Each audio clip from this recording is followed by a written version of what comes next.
আমি সব সময় মানুষকে ধরে রাখতে চাইতাম।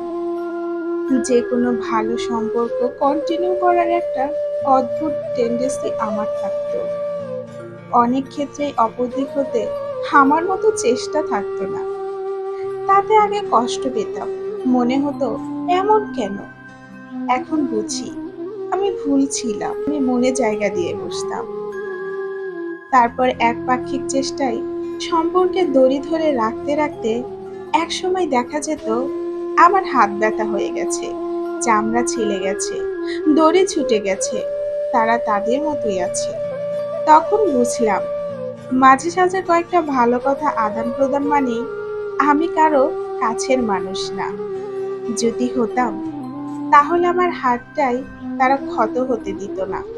পুরনো এমন অনেক ক্ষতের দাগ নিয়ে আমি শিখলাম সবকিছু ধরে রাখার চেষ্টা করতে নেই, কেননা সব যোগাযোগ সম্পর্ক না।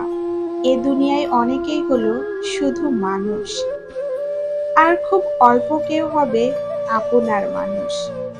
শতজনের মাঝে চেপে চুপে নিজের জায়গা খোঁজার কি দরকার, যেখানে কেউ কেউ পুরো আকাশ দিয়ে বসে আছে।